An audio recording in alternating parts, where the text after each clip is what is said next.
y que se sientan tranquilos y felices. Y cuando les preguntas cómo les gustaría que fueran tratados y cómo quisieran que se relacionen con los demás, responden que sean tratados y traten a los demás con respeto, que no tengan sufrimientos, que sean valorados, que los cuiden y cuiden a todos los que los rodean. Estos anhelos reflejan lo que también deseamos para ti en nuestros ambientes eclesiales. Nos muestran que cada acto pensado desde el amor, el respeto y la responsabilidad fortalece la vida en comunidad y construye ambientes donde todos nos sentimos seguros y valorados. Por eso, hoy estos valores se convierten en parte de nuestros acuerdos para el buen trato, que nos orientan en todas las relaciones que vivimos dentro de nuestra iglesia, para que logremos un mayor cuidado de sí, de los demás y de los espacios que compartimos, porque nos enseñan a ser responsables y evitar hacer daño con nuestro comportamiento. Nos ayudan a reconocer cuáles son los límites sanos para tratar a los demás. Nos invitan a conservar nuestros valores en cada interacción.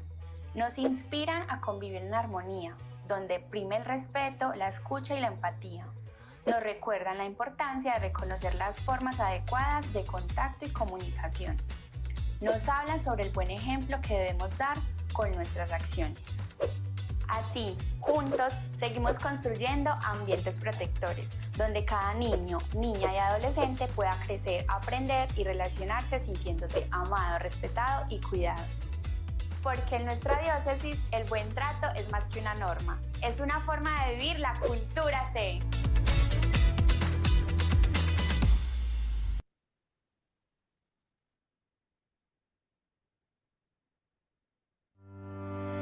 Dicen que una letra no cambia nada. Nosotros estamos convencidos que una letra puede cambiarlo todo. Una letra cambia el sentido de una frase, cambia el género, cambia una ruta, una dirección, cambia una palabra. En definitiva, una letra lo cambia todo. Por eso estamos convencidos que ahora que vivimos la Semana de la Cultura C, la letra C tiene un poder transformador. Queremos invitarlos a vivir esta Semana de la Cultura del Cuidado. Es una buena oportunidad para reavivar nuestro compromiso con esta cultura y sobre todo hacer de nuestra iglesia una iglesia que cuide y protege a los más pequeños, una iglesia que hace suya las palabras del Evangelio, de los que son como ellos es el reino de los cielos. Ay de aquel que haga daño o escandalice a uno de estos pequeños. Le daremos fuerza a esta letra, recordando el cariño, el compromiso, la calidez, el consuelo, la caridad. Encontrémonos para vivir la Semana de la Cultura C y tendremos oportunidad de vivir durante estos días del 26 de octubre al 2 de noviembre esa Semana de la Cultura del Cuidado. Por eso, acá mismo, en este lugar, en este espacio, tendremos la oportunidad de descargar los contenidos, tendremos la oportunidad de descargar las Eucaristías, tendremos la oportunidad de encontrar aquí los materiales para todos los días y aprovechar esta oportunidad privilegiada que nos regala nuestra diócesis de Santa Rosa de Osos para seguir creciendo en la cultura del cuidado. Bienvenidos a esta Semana de la Cultura del Cuidado. Bienvenidos a esos días en los que de manera especial seremos cuidadores de nuestros hermanos. Fortaleceremos la cultura del cuidado y que la letra C nos ayude a cambiarlo todo. Bienvenidos.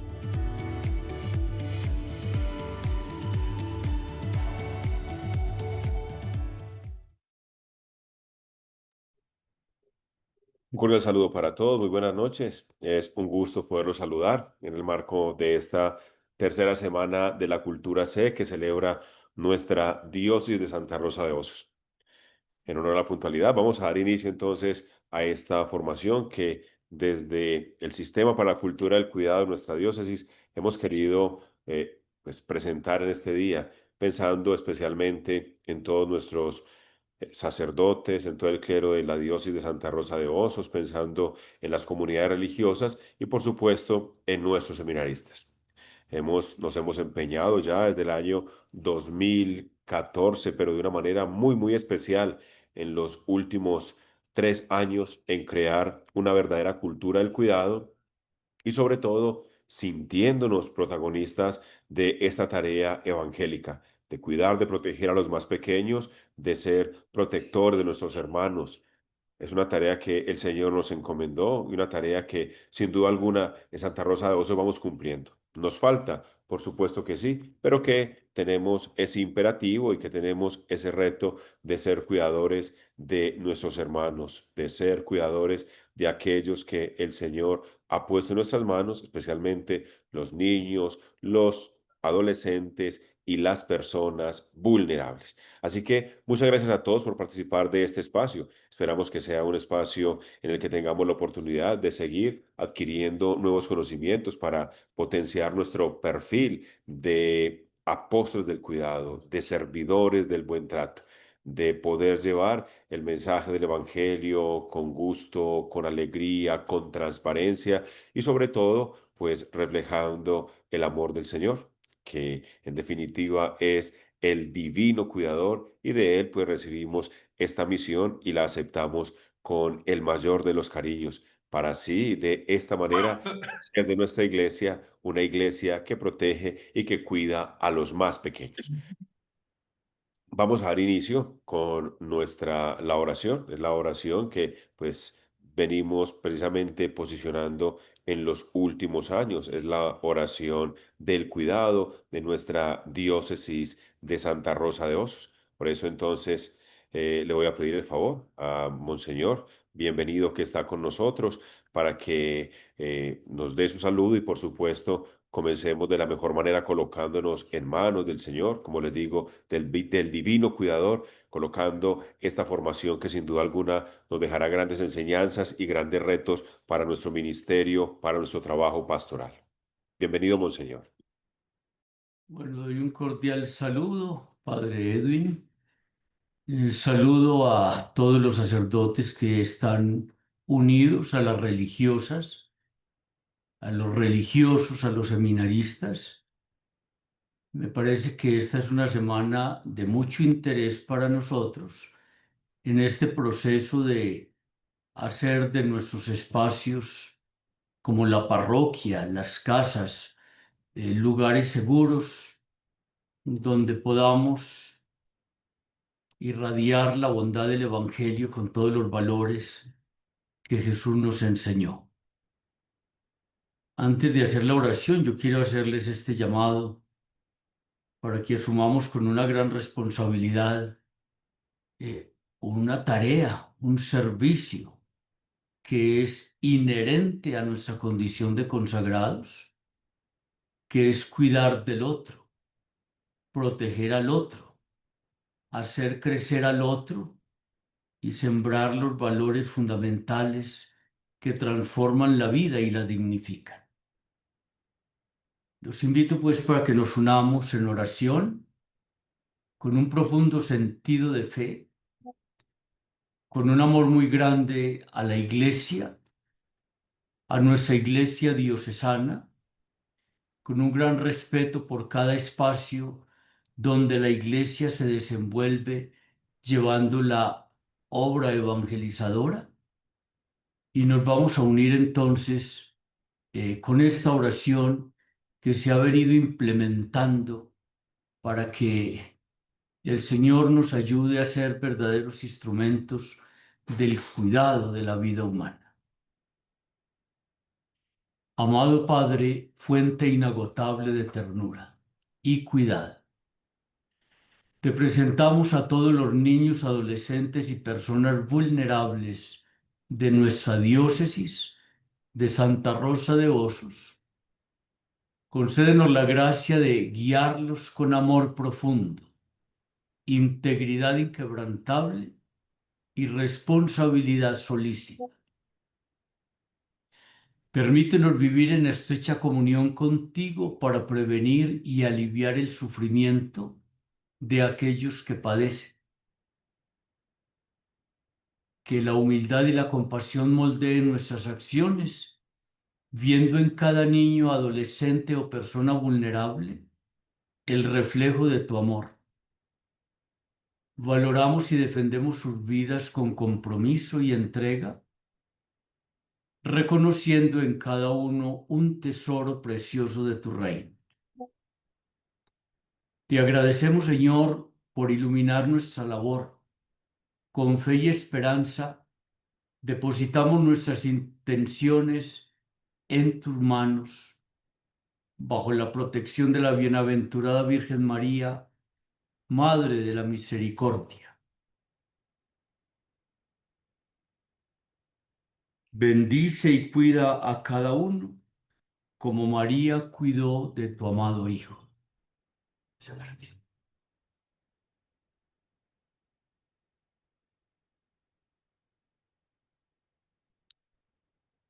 En el nombre del Padre, del Hijo y del Espíritu Santo. Amén.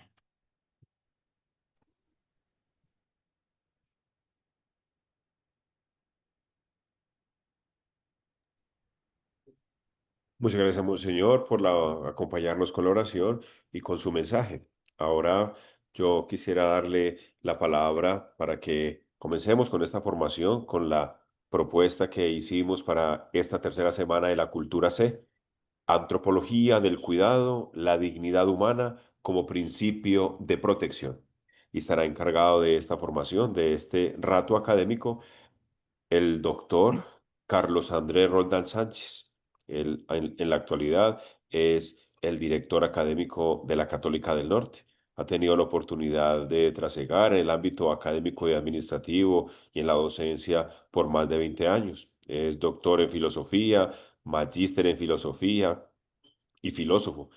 Y pues con algunos de estos pergaminos y por su experiencia, pues hoy nos acompañará para que nosotros, a todo lo que tiene que ver con la cultura del cuidado, con el sistema para la cultura del cuidado, o como lo llamamos en Santa Rosa de Osos, la cultura C, le sigamos dando un fundamento, no solamente el fundamento bíblico, pastoral, que al que hemos estado acostumbrados desde la espiritualidad del cuidado, no solamente los principios canónicos, no solamente desde las líneas guías o las líneas operativas de la conferencia episcopal, sino también poderle colocar un piso, una solidez también desde lo académico, y es lo que hoy nos quiere proponer entonces Carlos Andrés. Le damos la bienvenida a Carlos Andrés y les propongo lo siguiente, que si van surgiendo preguntas, pues las escribamos en el chat. De manera que al final, con un equipo de trabajo que le agradecemos de la Católica del Norte y el Cibercolegio, al finalizar la intervención, la ponencia de Carlos Andrés, pues podamos transmitirle algunas de esas preguntas a él, de manera que el equipo las pueda ir recogiendo. Así que a través del chat podemos ir haciendo las preguntas y se contestarán al final. Carlos Andrés, bienvenido a este escenario hoy en el marco de la tercera semana de la Cultura C, la Semana de la Cultura del Cuidado, porque estamos convencidos que una letra tiene la capacidad de cambiarlo todo. Y esa letra para nosotros es la C, porque le vamos a poner empeño al cuidado, al compromiso, al cariño, a la calidez y a todas aquellas palabras que en nuestro lenguaje tan rico nos puedan ayudar para seguir fortaleciendo esta cultura que tanto bien le hace a nuestra iglesia, una iglesia que protege a los más pequeños. Bienvenido, Carlos.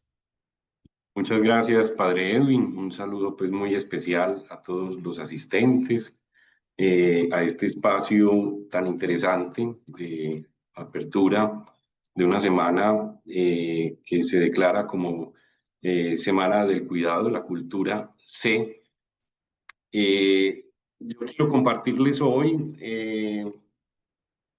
unas líneas acerca de lo que podríamos entender como una antropología del cuidado, que tiene como subtítulo la dignidad humana como principio de protección. Voy a compartir aquí.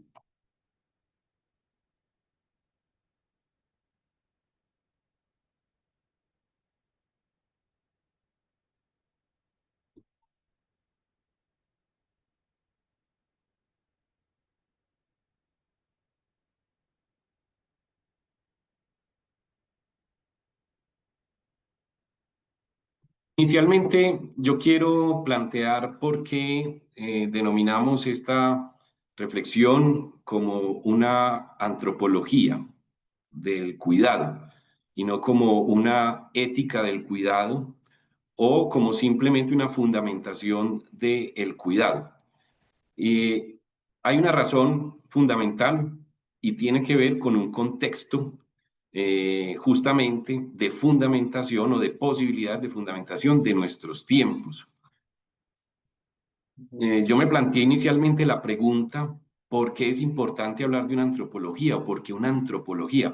¿Por qué no hablamos en este espacio de fundamentación de una mera ética del cuidado o damos por entendido una justificación del cuidado como un mandato meramente bíblico o como un mandato solamente que depende de la voluntad de aceptación de una comunidad en específico, en este caso de una comunidad creyente?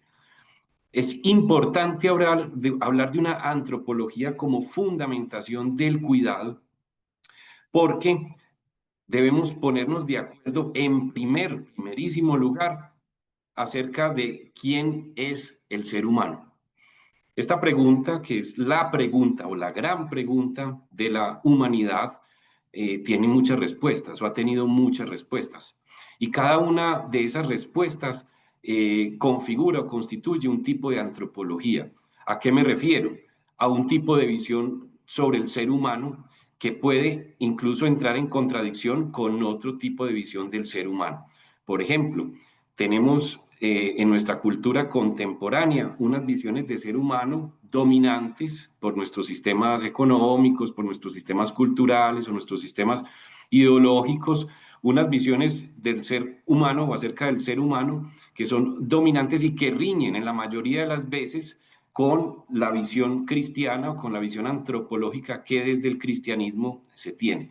La pregunta por quién es el ser humano, quiero señalar que no es la pregunta por qué es el ser humano, sino por quién es el ser humano.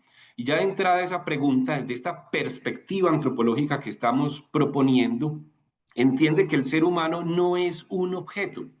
Entiende que el ser humano no es un objeto entre los objetos. Entiende que el ser humano no solamente es un animal entre los animales. Y aquí me estoy refiriendo a distintas antropologías dominantes en nuestros tiempos. Entiende de entrada esta pregunta que el ser humano no es un qué, sino un quién. No es un qué, sino un quién. Nuestra pregunta por una antropología del cuidado parte de la base de que esa antropología entiende que el ser humano tiene identidad, es persona, es un quién y no un qué. Es decir, esta antropología no es una pregunta meramente científica, es una pregunta principalmente existencial, que le apunta o que tiene por fundamento ya una visión del ser humano. Nuestra pregunta es, ¿quién es el ser humano en esta antropología del cuidado? ¿Por qué una antropología del cuidado además? Es decir, concretamente, ¿por qué una antropología? Porque existen varias antropologías. Quiero hablar, por ejemplo, de un tipo de antropología que se deriva de la perspectiva materialista, marxista, por ejemplo, y es una antropología muy dominante, muy influyente en nuestra sociedad moderna y contemporánea. Y esta antropología entiende que el ser humano es el producto o el resultado de unas condiciones materiales que además se producen y se reproducen dentro de un sistema económico. Allí, en esta perspectiva del materialismo marxista, por ejemplo, el ser humano es visto o es tratado única y exclusivamente de sus condiciones materiales, única y exclusivamente como producto, subproducto de las condiciones materiales que se producen y se reproducen dentro del sistema económico. Sistema que además tiene unos modos de producción y de reproducción también en nuestras formas culturales. Es evidentemente una visión sobre el ser humano completamente reduccionista a sus condiciones materiales. Existen varias antropologías, por ejemplo, de hecho, este tema del cuidado, como ética del cuidado, ha tenido mucha resonancia en una perspectiva contemporánea que se presenta como una suerte de revolución cultural, con unas visiones radicales acerca de la condición humana y sus posibilidades de autoidentificación o de construcción de la identidad y del género. Esas antropologías, que son diversas, plantean una visión del ser humano, por ejemplo, donde dicen que el ser humano es posibilidad siempre cambiante de autoidentificación. Eso en principio nos puede parecer bastante atractivo, porque esa dimensión humana de posibilidad siempre cambiante y de autoidentificación puede resultar muy prometedora. No obstante, ese tipo de antropología, por ejemplo, nos arroja a una incertidumbre respecto a la pregunta de quién es el ser humano, que pues de alguna manera la respuesta en esa visión antropológica es que el ser humano puede ser cualquier cosa, esto o aquello, dependiendo del modo en que se autoidentifique o se autorreconozca. Existen otras antropologías, por ejemplo, unas de corte más cientificista, biologicista, evolutivistas. Creo que conocemos mucho estas perspectivas, por ejemplo, que definen al ser humano desde sus condiciones biológicas, o por ejemplo, que definen al ser humano meramente desde sus condiciones evolutivas. Existen distintas antropologías. ¿Por qué además es importante plantearnos la pregunta por una antropología del cuidado y particularmente por una antropología? Porque de esto dependen los límites y las posibilidades de las relaciones entre nosotros los seres humanos. En otras palabras, una antropología no es inofensiva. Toda antropología tiene consecuencias. Toda visión antropológica tiene consecuencias. Exactamente. Y las consecuencias tienen que ver. No, ni te digo, tampoco soy fan. Hay un micrófono activo por allí. Y las consecuencias tienen que ver, justamente, dependiendo de esas visiones antropológicas, tienen que ver con los límites de las posibilidades de las relaciones entre nosotros mismos. Es decir, que tranquilamente una visión antropológica determinada, dominante en nuestro contexto, nos puede permitir o nos puede habilitar cultural, política, socialmente y a modo interpersonal, transgredir ciertos límites de la persona humana plenamente justificadas en esa visión antropológica. Por eso es muy importante plantearnos desde cuál antropología estamos hablando. ¿Por qué también es importante? Porque navegamos entre múltiples ideologías que nos proponen diversas antropologías. Yo quiero proponerles acá una visión antropológica. Es una propuesta, no es una imposición, es traída de una lectura del filósofo español Javier Zubiri. Es una visión antropológica o es una antropología o una definición del ser humano que es bastante integral, no riñe con la visión cristiana del ser humano, es decir, podríamos decir tranquilamente que esta visión o esta antropología zubiriana es una antropología de cuño cristiano, de talante cristiano, pero que más allá de eso me parece una definición del ser humano o una antropología que incluye distintos elementos que nos van a permitir algunas luces para poder identificar en dónde podríamos ubicar una antropología del cuidado en concreto. Bueno, dice Javier Zubiri que el hombre es un ser de realidades. El hombre es un ser de realidades. Esta primera parte es muy importante, porque cuando hablamos del ser humano y del cuidado del otro, no estamos hablando de un tipo de ser que esté al margen de la experiencia de la realidad. No estamos hablando de un tipo de ser que se confunda en la realidad. Estamos hablando de un tipo de ser, el ser humano, que tiene y posee unas realidades. Esto es lo que significa esta primera parte de la definición de Javier Zubiri.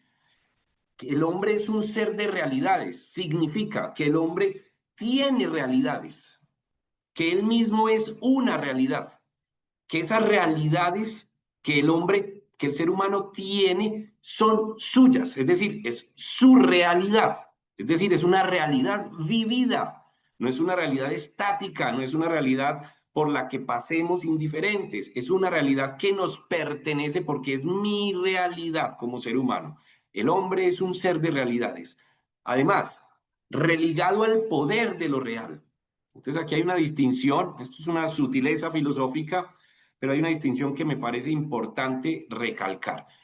No solamente el hombre o el ser humano es un ser de realidades, o sea, que tiene realidades, que vive realidades, que posee realidades, sino que está ligado y religado inevitablemente al poder de una realidad que se le impone. Dentro de esas perspectivas antropológicas contemporáneas de cuño relativista, por ejemplo, uno de los primeros elementos que se relativiza en esas perspectivas es la existencia de lo real. De esa perspectiva muy, muy común pues en nuestros tiempos, muy dominante en nuestros tiempos, la realidad es subjetiva, es relativa. La realidad no existe en sí misma, sino que es un asunto de perspectiva. Esta es una herencia que le debemos pues digamos a la debacle o a la caída un poco pues como de los metarrelatos de la modernidad, a la decepción frente al proyecto moderno, pero principalmente al origen, digamos, del relativismo contemporáneo en un filósofo que es muy conocido, Friedrich Nietzsche, quien señaló que no existen las verdades, sino las interpretaciones, que no existen las realidades, sino las perspectivas, que no existe la realidad, sino la perspectiva de la realidad. Bueno, el hombre es un ser de realidades, sí, tiene realidades, pero además está ligado y religado inevitablemente al poder de una realidad que se impone. Ahora vamos a mirar un poco, porque es muy importante considerar dos cosas: que la realidad la vive el ser humano, pero que además la realidad o lo real se le impone al ser humano inevitablemente, y marca una impronta, marca sobre él. La realidad se marca sobre el ser humano. Además, el ser humano, en esta perspectiva subiriana, antropológica, es un ser que está en búsqueda de la realidad fundamental. Aquí tenemos tres tipos de realidad en esta antropología. La primera, que el hombre es un ser de realidades, que tiene realidades. Cualquiera de nosotros, si nos preguntan quiénes somos, Carlos, Andrés, dígame, cuénteme usted quién es. Yo voy a empezar inmediatamente a contar mis realidades, es decir, lo que yo he vivido de la realidad. Pero además, en eso que yo cuento, se evidencia el poder de lo real que yo he vivido y me ha marcado y me ha constituido. Entonces, son tres realidades: la que yo cuento, las que son mías, mi realidad; la que se me impone, que es lo real; y tercero, la realidad fundamental, esa realidad que yo tengo, esa que he vivido, esa que se me impone. Además, lo real no son suficientes para los seres humanos. Además de eso, estamos buscando una realidad fundamental. Aquí está un poco el fundamento de nuestro espíritu religioso, en el sentido más, digamos, más literal de lo que significa la expresión religión, en el sentido de religarse. ¿A qué nos religamos? ¿A qué intentamos volvernos a ligar? ¿A qué intentamos volver? A una realidad que sea más fundamental que la que yo he vivido y aquella que se me ha impuesto. En este sentido, por ejemplo, esa búsqueda de una realidad fundamental determina el curso del sentido de la vida de toda persona. La búsqueda de una realidad fundamental es la búsqueda del sentido de la vida de toda persona. Y eso es una búsqueda permanente en el ser humano.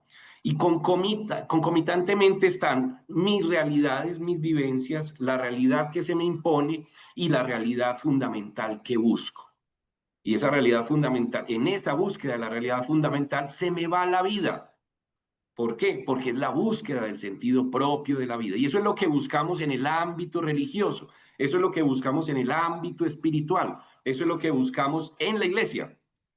Cuando yo me acerco a la comunidad eclesial, cuando yo me acerco a la iglesia, cuando yo confieso un credo, cuando yo celebro la fe, cuando yo creo, estoy circunscrito en un camino de la búsqueda de una realidad fundamental en la que pueda coincidir la realidad que yo vivo, la realidad que se me impone,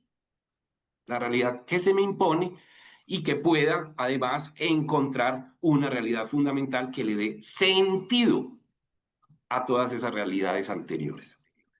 Dice David Zubiri que además el hombre es una esencia abierta. Esto es muy importante, muy, muy, muy importante para pensar una antropología del cuidado. Es una esencia abierta, es decir, no estamos terminados, acabados desde el punto de vista de la experiencia humana. Somos abiertos, estamos en construcción, en proyecto, en proyecto. ¿Y estamos abiertos a qué? Estamos abiertos a la realidad, a la experiencia de lo real. ¿Y estamos abiertos a qué? A la búsqueda de las realidades fundamentales. ¿Estamos abiertos a qué? Al otro como realidad. ¿Estamos abiertos a qué? Al mundo. ¿Estamos abiertos a qué? A la experiencia con los otros. ¿Estamos abiertos a qué? A la búsqueda del sentido de la vida. ¿Estamos abiertos a la búsqueda del sentido de la vida, de la propia vida, del sentido de la vida en su totalidad? Es una esencia abierta. Desde el punto de vista pues, más científico, se dice que el hombre es un animal filogenéticamente abierto. Es decir, nuestra capacidad biológica de adaptarnos depende de nuestra condición genética de apertura, es decir, las posibilidades que tenemos de hacer cambios y modificaciones en nuestra estructura biológica para adaptarnos a los distintos cambios, a las distintas necesidades y a las distintas realidades que nuestro trasegar vital nos exige y que nos mantiene con vida y que mantiene con vida a la especie humana. Pero desde esta perspectiva filosófica, aquí Javier Zubiri, pues muy afincado en la metafísica aristotélica y en la metafísica tomista, nos habla de que el ser humano es una esencia abierta, es una esencia abierta. Ojo, porque de aquí se derivan varias responsabilidades respecto a los otros. No es lo mismo tratar con otros seres vivos cuya estructura esencial no es abierta que tratar con un tipo de ser vivo que es el ser humano cuya condición esencial es la apertura, la receptividad, la disposición abierta de su existencia hacia nosotros. Es un poco, para hacer el símil, lo que pasa cuando uno está hablándole a un público. La apertura, la disposición de ese público a escucharme, de esa apertura emana para mí, como ponente, como conferencista, como quien les habla, una responsabilidad en el decir, una responsabilidad en la expectativa, que no sería lo mismo si yo le estuviera dando una charla a cualquier otro tipo de ser vivo cuya estructura esencial, cuya esencia no fuera abierta, sino que simplemente estuvieran allí dispuestos. De ahí no emana una responsabilidad mayor, de ahí no emana una responsabilidad mayor. Pero cuando yo estoy enfrente de seres humanos cuya esencia es abierta, de ahí emana una responsabilidad para mí. Es además inteligencia sentiente, y esto es valiosísimo en esta antropología zubiriana. Es una inteligencia sentiente, es decir, no solamente sintiente, no solamente somos animales que sienten, sino que además somos animales con un tipo de inteligencia que no está aislada de nuestra condición de sentiente. Don José Ortega y Gasset los llamaba como sentipensantes, sentipensantes. El ser humano no es cualquier cosa. El ser humano no solamente entiende, el ser humano no solamente tiene inteligencia, el ser humano tiene inteligencia que siente. Nuestra inteligencia no solamente razona, nuestra inteligencia siente. Inteligencia sentiente, sentimiento afectante, valiosísimo también en esta antropología, sentimiento afectante, es decir, eso que sentimos no es solamente referido a nosotros mismos, también tenemos la capacidad de, con aquello que sentimos, afectar a los otros humanos. Aquí me voy a remitir a otra antropología, también de cuño cristiano, pero reformado, que es la antropología del filósofo francés Paul Ricoeur, muy estudiado pues en el ámbito de la exégesis bíblica. Y Paul Ricoeur proponía una antropología de talante cristiano, basada en Aristóteles, en la que definía al ser humano como un ser capaz de. Y se está refiriendo Paul Ricoeur a lo mismo que se está refiriendo Javier Zubiri en esta visión antropológica, que es lo mismo que de alguna manera ya se había dicho desde Aristóteles. Y es que nuestra estructura sentiente no es inofensiva. Nuestra estructura sentiente no es simplemente receptiva, es decir, no solamente es la posibilidad de nosotros sentir la realidad o sentir el mundo, sino que además nuestra estructura sentiente es una estructura que afecta al otro, que afecta a la naturaleza, que afecta al entorno, pero que afecta principalmente a los otros. Y somos especializados en reconocer esos efectos o esos afectos producidos o provocados o generados en el otro. Ustedes y yo tenemos la capacidad especializadísima de leer en el rostro del otro el dolor, por ejemplo. De leer en el rostro del otro el dolor, sin que nos hable ni siquiera, solamente con el gesto. Los seres humanos estamos muy habilitados, muy especializados en leer aquella afección generada en el otro, producto de esa estructura sentiente, porque la reconocemos en el otro. Yo sé cuando al otro le duele, yo sé cuando al otro le enoja, yo sé cuando al otro le place o le complace lo que le hice. No nos podemos hacer los que no lo sabemos, porque definitivamente los seres humanos tenemos un tipo de sentimiento afectante y una inteligencia sentiente que es capaz de reconocer, no solamente de sentir, sino de reconocer lo que siente el otro. Kant, el filósofo de la ética moderna, Kant planteaba que el fundamento de la ética racional, no es la propia razón, sino el sentimiento moral. Y esto es muy importante, porque es que el fundamento de la ética, el fundamento del comportamiento ético, no es simplemente un razonamiento. Ese fundamento tiene que ver con nuestra capacidad de sentir lo que hacemos moralmente. Primero hemos sentido los efectos de comportarse de una u otra manera y luego razonamos y construimos la norma moral.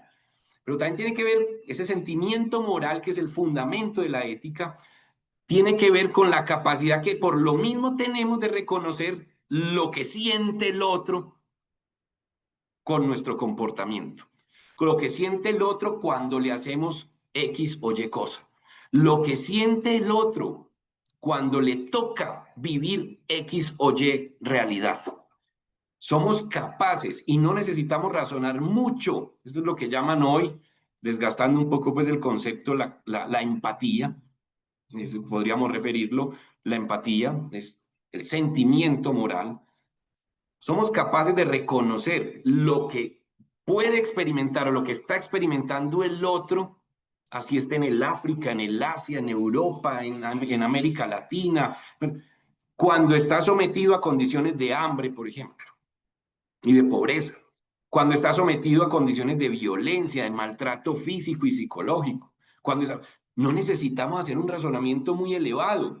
Es que tenemos una inteligencia sentiente y un sentimiento afectante, tenemos un sentimiento moral que nos permite inmediatamente saber, no dilucidar, sino saber qué es lo que el otro está sintiendo. Por eso no nos podemos escapar de la moral. No nos podemos escapar de la moral porque nosotros sentimos, sabemos lo que el otro siente con el comportamiento moralmente reprochable. Además de ser un sentimiento afectante, el ser humano es voluntad tendente, es decir, tiende a.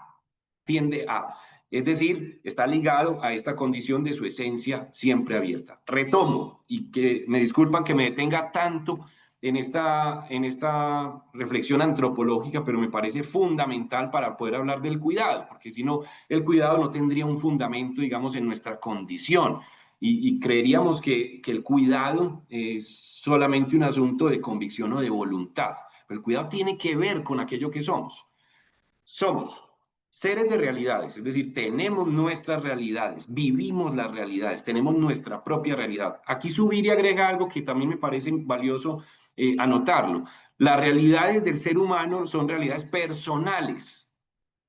Son realidades personales. Las que vive el ser humano son realidades personales. Es decir, es una experiencia personal. Es más, terminan constituyendo nuestra propia persona, terminan constituyendo nuestra identidad, aquello que somos, aquello que contamos que somos.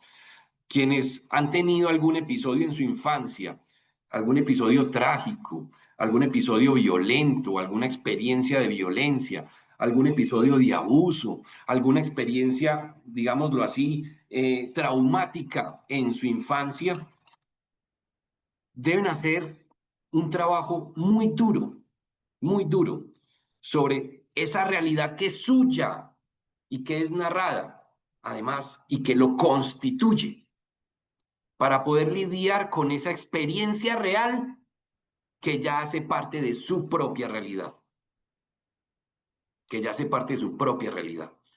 Y ocurre, por ejemplo, que en el relato de sí que hace el que ha sido víctima de algún tipo de circunstancias de estas que acabo de mencionar, omite ese episodio de su propia realidad. Eso es digamos, una fase del proceso de trabajo sobre esa realidad. La omite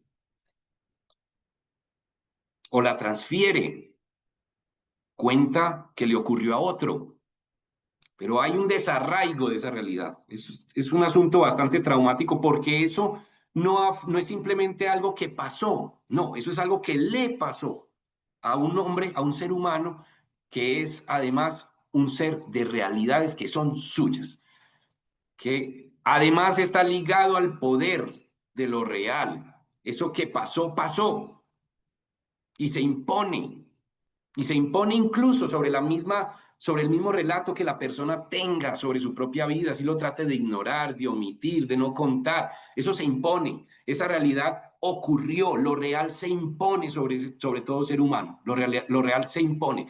Si usted tuvo que pasar hambre en su infancia, esa hambre fue real, esa hambre fue real, esa realidad del hambre se impone como realidad sobre su realidad y ya hace parte de su realidad, de la suya, hace parte de su historia, de su realidad. Hay una marca, hay una impronta allí de esa realidad que se impone siempre. Es muy importante. ¿Qué realidades o en qué realidades, dado el poder de esa realidad, en qué realidades queremos nosotros que los seres humanos vivan? ¿En qué realidades queremos nosotros, sabiendo el poder de esa realidad, que los más pequeños vivan?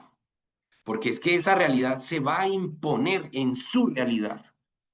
Ese niño, lo que vive, la realidad que vive, pasará a ser parte de su propia realidad, en búsqueda de una realidad fundamental. Es una esencia abierta, es inteligencia sentiente, no solo inteligencia, sino también posibilidad de sentir, es sentimiento afectante, no solamente sentir nosotros, sino sentir lo que el otro siente, y es voluntad tendiente, es decir, estamos en construcción. En este rodeo por la antropología, que es sobre el que me quiero detener, quiero traer un concepto griego, que es el concepto de la epimeleia, como concepto del cuidado. La epimeleia hacía parte, digamos, del proyecto ético, cultural de la Grecia antigua. Estaba referida básicamente al cuidado de sí, pero también al cuidado de los otros, al cuidado del mundo, de las cosas, al cuidado del conocimiento. Y ahí, digamos, se desprenden los distintos proyectos culturales, el cuidado de sí, la ética, el cuidado de los otros, la política, el cuidado de las cosas, la economía, el cuidado del conocimiento, la ciencia. La epimeleia como cuidado y cultivo. Y aquí hay una diferencia importante, porque cuidar no solamente es conservar, cuidar es cultivar, es decir, cuidar es ocuparnos de. La epimeleia no es una actitud pasiva de conservación. ¿Qué tienes allí? No, esto que estoy cuidando como lo más sagrado. No, esa no es la epimeleia.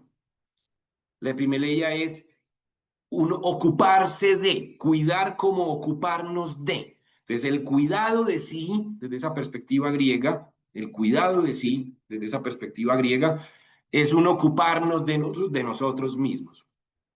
La ética. El cuidado del otro. La política no es proteger a los otros y ya. No, es ocuparnos de nosotros.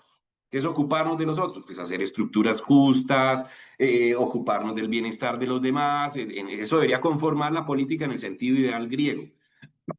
El cuidado de las cosas. El cuidado de las cosas. La economía, por ejemplo. No solamente ponerle valor a las cosas, intercambiar las cosas, sino crear las cosas, ¿cierto?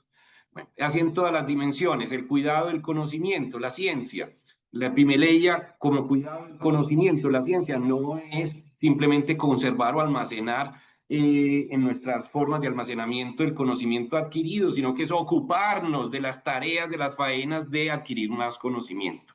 Bueno, esto pasó, digamos, a la tradición latina, a la tradición romana, con el concepto de cura.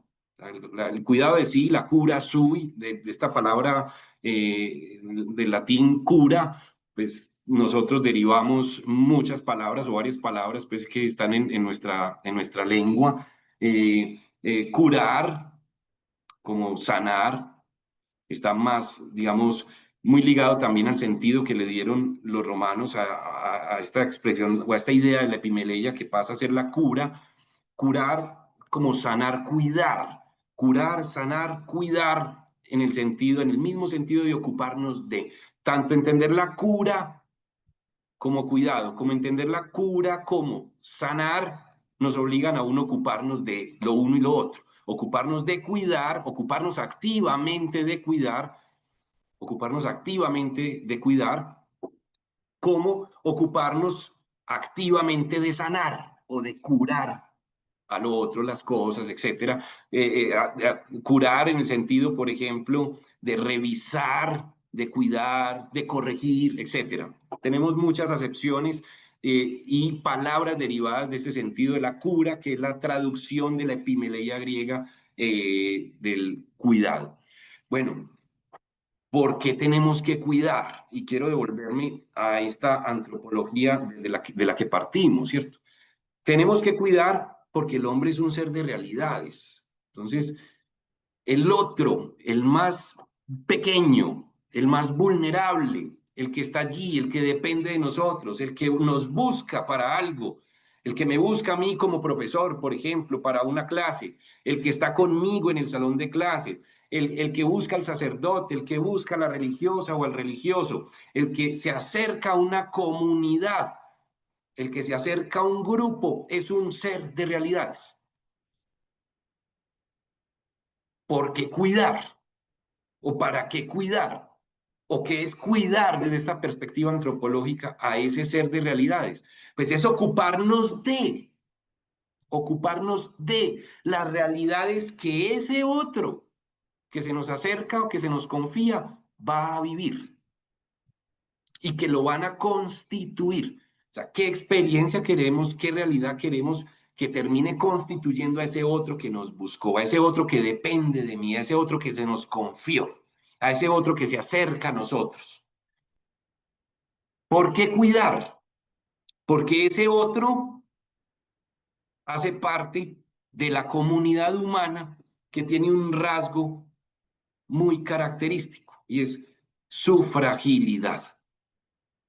El ser humano es muy frágil, es muy poderoso desde ciertas dimensiones, pero desde el punto de vista de su constitución, desde el punto de vista de su constitución, tanto física, biológica como psicológica, hay una marca de la fragilidad que nosotros desde la perspectiva judeocristiana podemos hacer una lectura de dónde viene esa marca de la fragilidad, de la labilidad, ¿cierto? Pero es un rasgo característico de nuestra condición humana. El otro es frágil. ¿Qué significa que el otro sea frágil? Que el otro es vulnerable. Desde el punto de vista físico, desde el punto de vista biológico, por ejemplo, nuestra anatomía es relativamente frágil.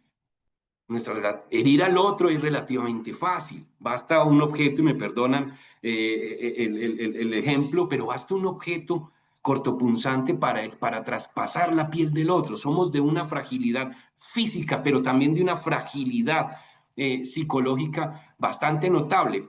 Desde el punto de vista de nuestra especie, comparada con otras especies, los seres humanos somos de los que más nos demoramos, por ejemplo, en aprender a caminar y en valernos por nuestros propios medios solamente para la movilidad, porque aún aprendiendo a caminar somos incapaces de abastecernos de aquello que necesitamos. Seguimos necesitando de los cuidadores, papá, mamá o quien quiera que haga las veces de cuidadores, de la comunidad para sobrevivir los primeros años de nuestra vida. O sea, somos una especie, desde ese punto de vista, bastante frágiles comparados con otros. Todos vemos imágenes o vemos cómo rápidamente otros mamíferos, por ejemplo, a un tiempo corto de nacer, ya están caminando, ya están dando sus primeros pasos, ya están yendo a comer. El ser humano necesita del cuidado por su fragilidad. Pero hablemos también de la fragilidad espiritual y de la fragilidad psicológica, ¿sí? ¿Por qué tenemos una fragilidad constitutiva psicológica? Porque necesitamos desarrollar nuestra estructura psicológica. Está por hacer. No venimos completos. Está por hacer. Está por hacer. Y esa condición del estar por hacer nos pone en una situación de vulnerabilidad, de fragilidad respecto a lo que los demás en esas primeras etapas del desarrollo, lo que los demás hagan con nosotros. La fragilidad humana nos hace necesario el cuidado del otro.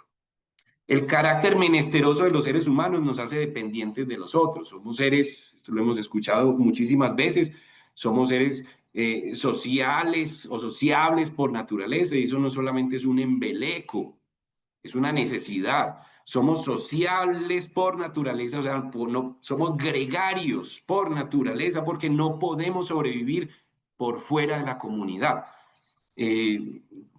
Digamos, desde la modernidad se instaló la idea, que también es una utopía, del individuo que puede vivir y desarrollarse solito, todopoderoso, por fuera de la comunidad. Y hoy ese individualismo pues hace parte del estilo de vida contemporáneo, ¿no? Pero es una falacia, porque somos gregarios por naturaleza. Nosotros no podemos sobrevivir solos, necesitamos de la comunidad, necesitamos del grupo.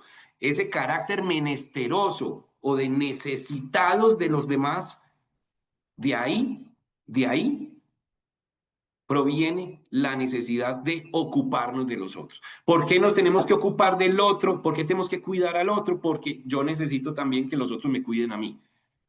Yo necesito también que los demás me cuiden a mí. La condición inacabada del proyecto humano nos hace responsables del otro. Nos hace responsables del otro. Sabemos que el otro, y sobre todo el más vulnerable, está construyendo su proyecto. Está buscando una realidad fundamental. ¿Quién es? ¿Quién voy a ser? ¿Qué le da sentido a mi vida? Esa condición inacabada del proyecto humano o del humano como proyecto nos hace responsables de ese otro. El otro es nuestra responsabilidad. Cuidar al otro es un mandato natural. Es un mandato natural. No es solamente un asunto de voluntad. Cuidar al otro es un mandato natural porque tiene que ver con nuestra supervivencia. En todas las culturas, quienes les hacen daño a los más vulnerables son expulsados de la comunidad, o en todas las culturas está de alguna manera prohibido o protegido de alguna manera, de unas formas más precarias, otras más complejas, más elaboradas, más refinadas, como la cultura occidental. Pero en todas las culturas, en todos los grupos humanos, hay mecanismos de protección frente a los más vulnerables. Frente a los más vulnerables. ¿Por qué? Porque eso está en nuestra naturaleza. Si el otro no sobrevive, yo tampoco sobrevivo. Hacerle daño al otro es hacerme daño a mí. Hacerle daño al grupo, hacerle daño a la especie. Cuidar al otro, entonces, por todo lo anterior, es un imperativo ético. Y es un imperativo ético, me devuelvo a lo que planteaba ahorita de Kant, es un imperativo ético no porque sea el resultado de un razonamiento. De hecho, es muy difícil fundamentar racionalmente el cuidado del otro. Es un imperativo ético porque tiene por base un sentimiento moral, es decir, tiene por base lo que Javier Zubiri decía, que tenemos una inteligencia sentiente, es decir, que antes de pensar que debemos, en el sentido de deber moral, cuidar al otro, lo sentimos. Lo sentimos. Antes de pensarlo, antes de razonarlo, antes de obedecer X o Y mandato que nos obligue a cuidar al otro o a no hacerle daño como mínimo, lo sentimos. El que es agresor del otro, el que es agresor del otro, echa las excepciones con casos donde tenga alguna condición cuya conciencia no pueda imputársele responsabilidad sobre sus actos, hechas esas excepciones, el que agrede al otro, el que le hace daño al otro, no está transgrediendo solamente una prohibición jurídica, una prohibición moral, no, lo está haciendo a pesar de que sabe lo que el otro va a sentir.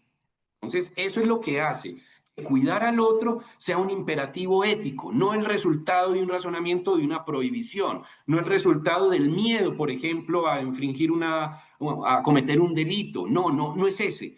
No es el miedo a cometer un delito. El que agrede al otro, el que daña al otro, el que no cuida al otro, lo hace a pesar de que sabe lo que el otro va a sentir. Hechas las excepciones de los casos cuya conciencia no puede hacerle imputado responsabilidad sobre sus actos. Sobre sus actos.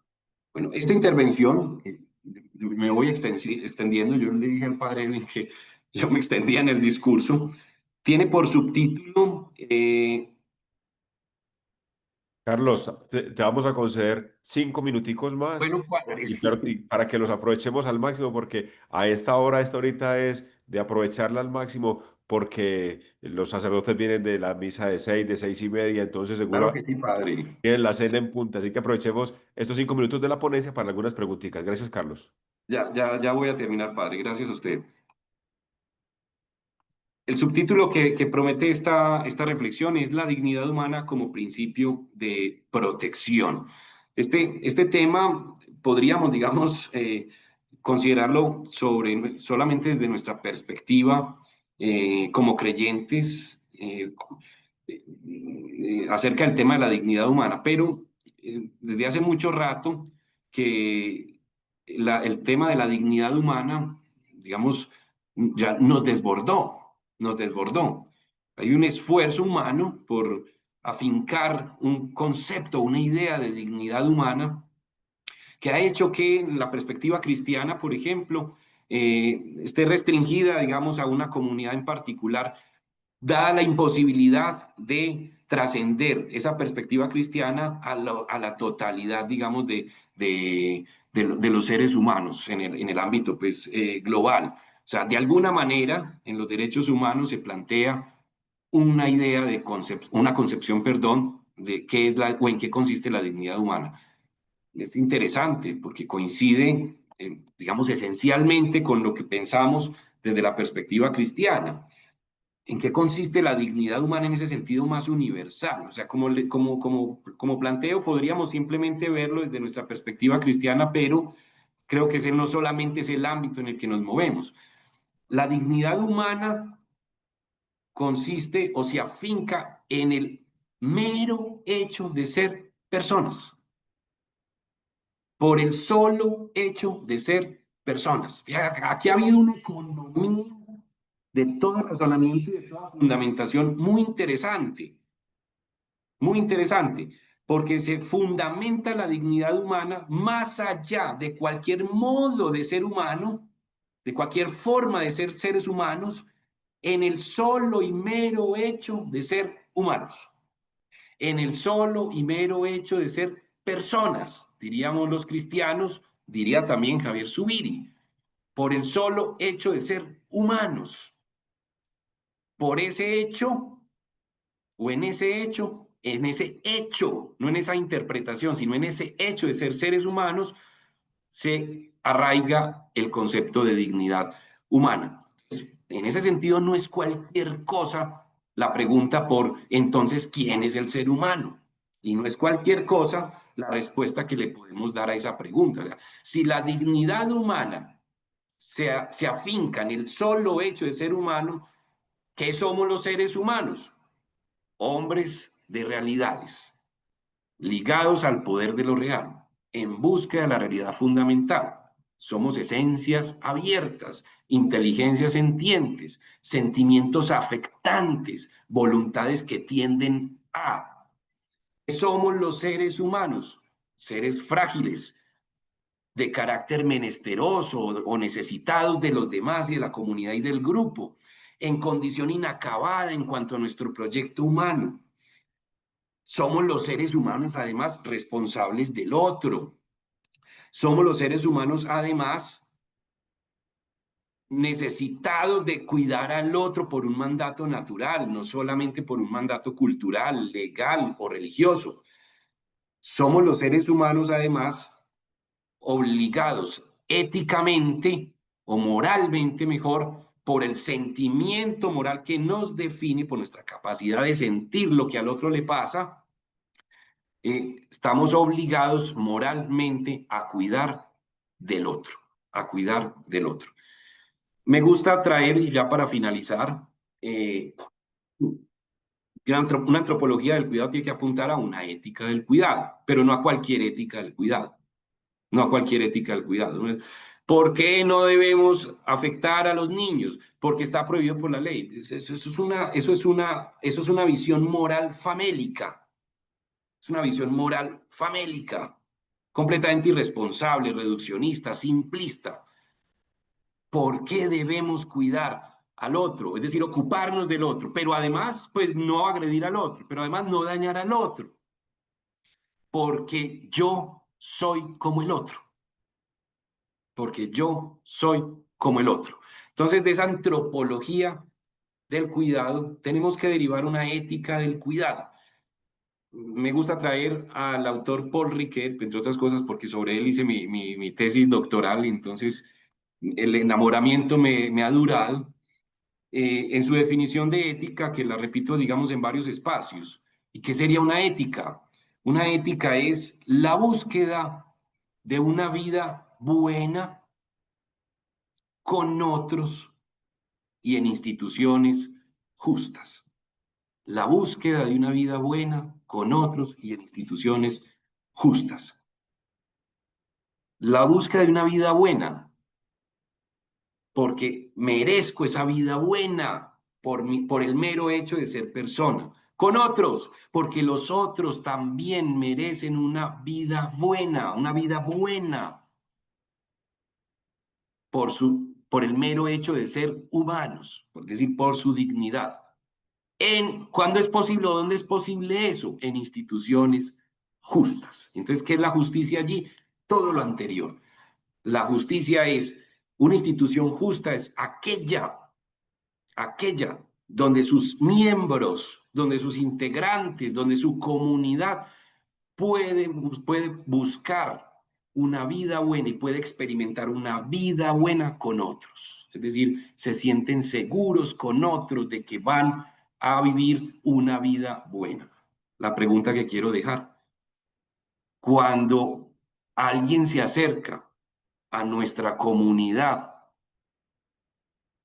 cuando alguien se acerca a la iglesia, cuando alguien se acerca a nosotros, experimenta o queremos que experimente esta ética como posibilidad de sentir que aquí, dentro de la iglesia, dentro de la comunidad eclesial, dentro de nuestra sociedad, va a poder vivir una vida buena con los otros. Va a poder vivir una vida buena con los otros. Recordemos lo que significa estar dentro de la iglesia. Lo que significa estar dentro de la iglesia. Y lo que significa que vean a los cristianos, que vean a la iglesia, miren cómo se aman, miren cómo se cuidan, miren cómo buscan una vida buena para los otros, con otros. Ese es el testimonio, ¿no? Ese es el testimonio. Bueno, si no me extiendo más, les agradezco muchísimo que me hubieran escuchado. Y Padre Edwin, pasamos como una parte de preguntas.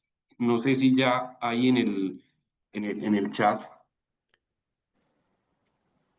Buenas noches, Carlos. Sí, ya Padre, tenemos, digamos que una primera pregunta y ya también algunos comentarios que nos van compartiendo en el chat.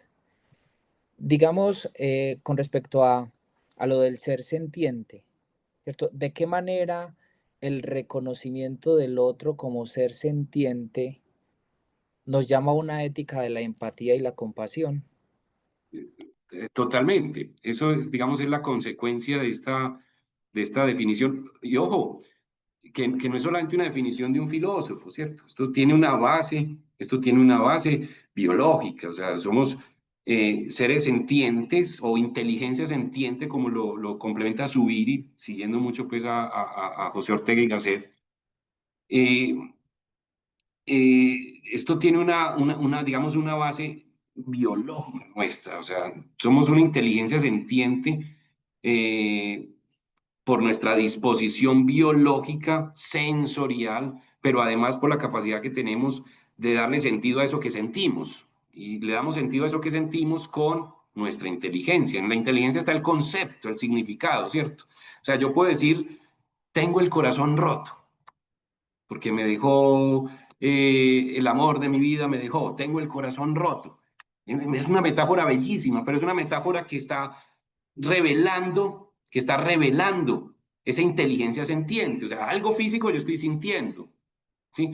Pero es algo físico que yo no puedo expresar si no es con unos conceptos inteligentes. Entonces ahí me valgo de una metáfora. Pero eso no es exclusivamente mío, porque yo puedo reconocer en otro, en mi amigo, oye, ¿qué te pasó? Te veo como triste, te veo no sé, pues te está doliendo algo, sí, tengo el corazón roto. Entonces, ahí es donde se fundamenta ese sentimiento moral del que hablaba Kant, en esa capacidad que tenemos no solamente de sentir y de significar lo que sentimos con nuestra inteligencia, sino de reconocer en el otro lo que está sintiendo y el significado que tiene además en el otro eso que está sintiendo, ¿cierto? Si usted padre Jaime, hace un gesto y yo leo en ese gesto dolor, inmediatamente yo no me... ¿Qué le va a preguntar? Padre, ¿le está doliendo algo? Es que es una habilidad, es una especialización humana increíble, fascinante. Ahí se fundamenta esa empatía, como lo llaman ahora, digamos, desgastando mucho además pues el término, donde se fundamenta esa empatía, pero donde se fundamenta principalmente nuestro sentimiento moral, esa capacidad que tenemos de reconocer lo que el otro está sintiendo, pero además lo que significa eso que está sintiendo el otro. Es que no es solamente lo que está sintiendo, es lo que significa, porque otros animales también son capaces de identificar lo que otros de su especie están sintiendo, pero no el significado de eso, no el significado de eso. Entonces, yo puedo ver en un gesto suyo, padre, usted está triste. Ah, pero claro, triste es distinto a si le duele algo, ¿sí? El animal puede identificar cuando a su cría le está doliendo algo, pero ya que el animal identifique la tristeza, porque la tristeza tiene que ver más con nuestro mundo de significado, ¿sí? Padre, usted está triste. Sí, Carlos, me pasó tal cosa. Ya estamos en un ámbito de la inteligencia se entiende. Ahí se fundamenta una ética al cuidado o esa empatía de la que hablan tanto en nuestros días. Muy bien, Carlos. Y por otra parte, hay una que nos tiene un enfoque un poco más práctico, ¿cierto? Y es cómo podemos fomentar prácticas institucionales o sociales que consideran la vulnerabilidad y sensibilidad humana como el punto de partida para el cuidado, ya con un enfoque un poco más práctico. Sí, yo creo que esta definición de ser humano como un hombre de realidades nos abre una posibilidad y una responsabilidad. O sea, ¿cómo podemos promover institucionalmente o comunitariamente unos entornos cuidadores, ¿cierto? Unos entornos cuidadores del otro, no solamente si es frágil o no, o si es vulnerable o no. Claro, ahí debemos tener un especial énfasis, claro que sí, más cuidado, ¿no? Pero es en general, o sea, ¿cómo podemos hacerlo? Considerando que lo que significa una comunidad o una institución es la posibilidad de construir realidades de construir realidades. Pongo un ejemplo. La parroquia, qué sé yo, San Simón Apóstol. ¿Qué es la parroquia San Simón Apóstol? La parroquia San Simón Apóstol es una comunidad, es una institución que crea realidades para todos los que se acercan a la parroquia. ¿Cómo promoverlas? Lo primero, una revisión. O sea, ¿qué tipo de realidades experimentan las personas que se acercan a esta institución? ¿Qué están experimentando? Eso nos pone frente a un espejo ético muy interesante, ¿sí? Porque podemos reconocer, no, es que el que viene acá y se acerca a nosotros, le ha pasado esto, le ha pasado lo otro, le ha pasado aquello. Eso son las realidades que están viviendo aquí, las personas que se han acercado. Entonces, que el hombre sea un ser de realidades significa que las instituciones y las comunidades tenemos que construir esas realidades que queremos que los otros vivan.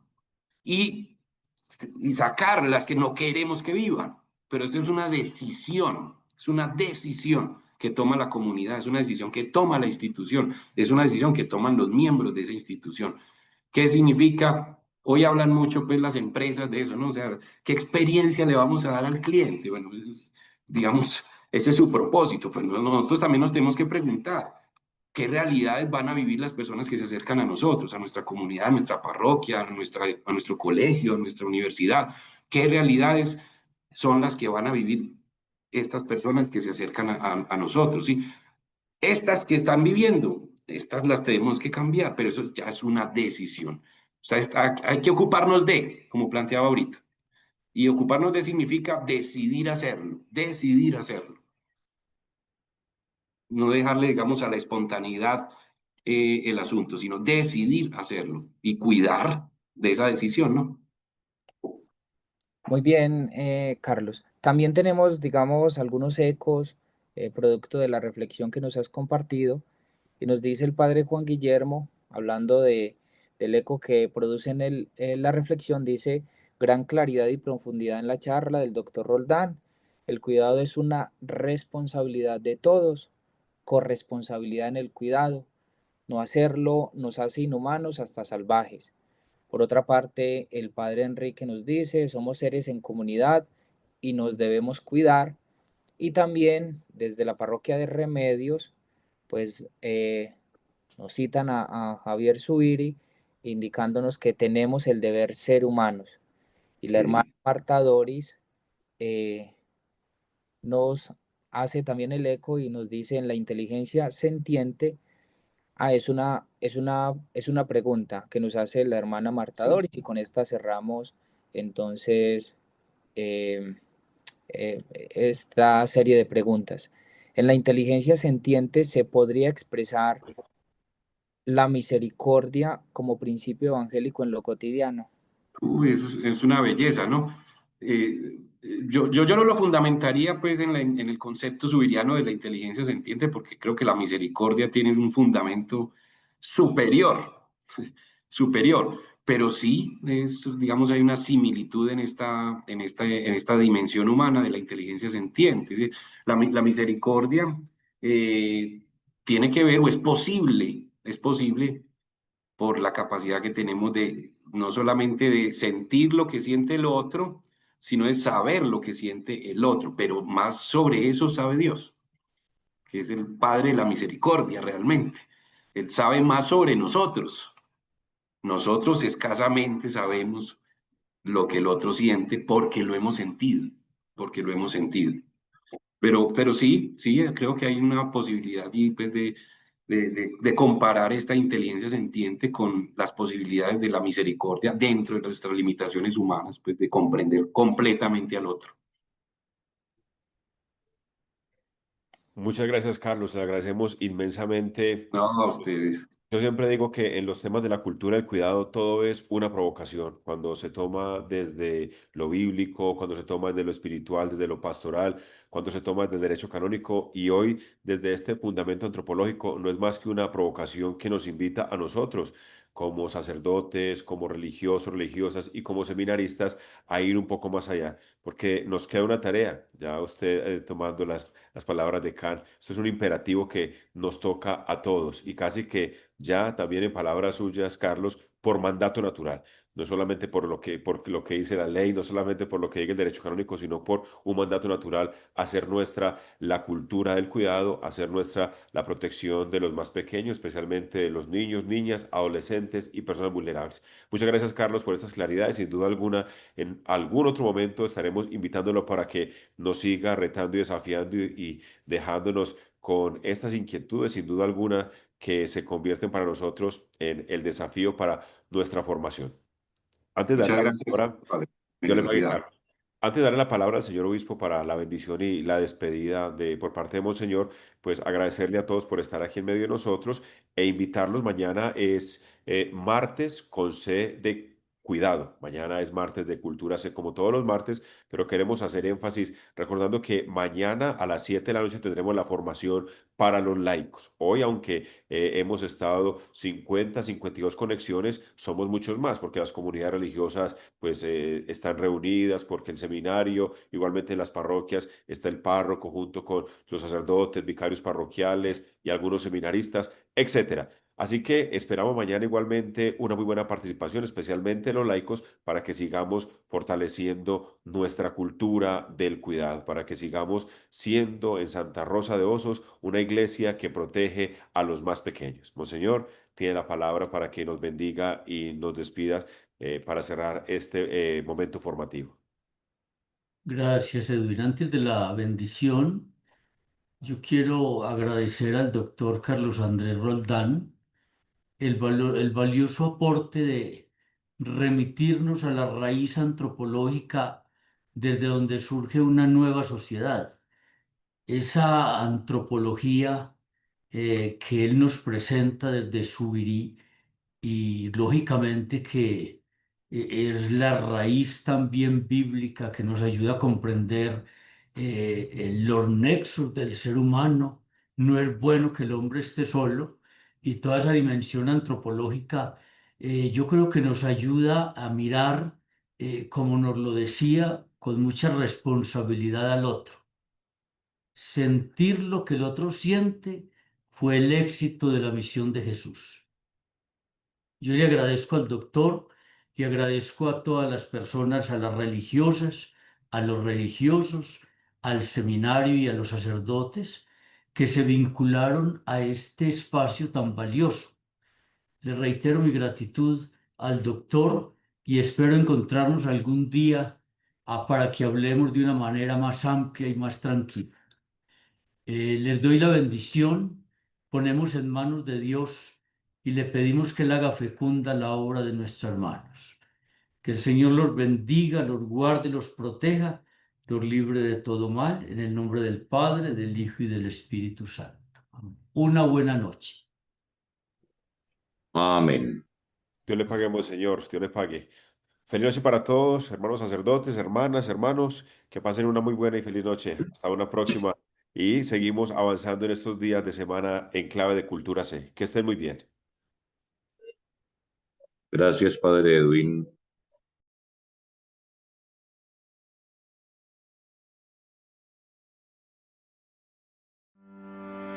Dicen que una letra no cambia nada. Nosotros estamos convencidos que una letra puede cambiarlo todo. Una letra cambia el sentido de una frase, cambia el género, cambia una ruta, una dirección, cambia una palabra. En definitiva, una letra lo cambia todo. Por eso estamos convencidos que ahora que vivimos la Semana de la Cultura C, la letra C tiene un poder transformador. Queremos invitarlos a vivir esta Semana de la Cultura del Cuidado. Es una buena oportunidad para reavivar nuestro compromiso con esta cultura y sobre todo hacer de nuestra iglesia una iglesia que cuide y protege a los más pequeños, una iglesia que hace suya las palabras del Evangelio, de los que son como ellos es el reino de los cielos. Ay de aquel que haga daño o escandalice a uno de estos pequeños. Le daremos fuerza a esta letra recordando el cariño, el compromiso, la calidez, el consuelo, la caridad. Encontrémonos para vivir la Semana de la Cultura C.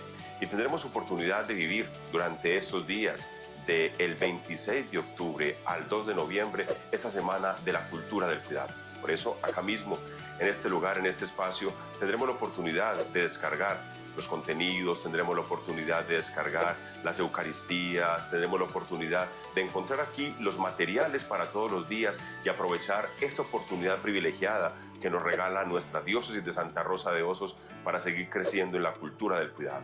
Bienvenidos a esta Semana de la Cultura del Cuidado. Bienvenidos a esos días en los que de manera especial seremos cuidadores de nuestros hermanos. Fortaleceremos la cultura del cuidado y que la letra C nos ayude a cambiarlo todo. Bienvenidos.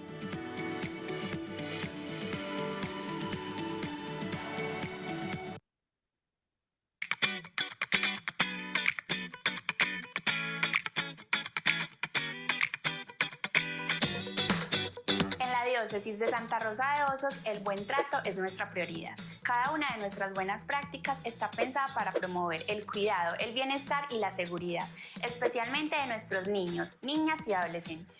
¿Te has dado cuenta de que cuando le preguntas a un papá o a una mamá qué es lo que más desean para sus hijos, las respuestas generalmente son que estén sanos, que tengan confianza en sí mismos y que se sientan tranquilos y felices?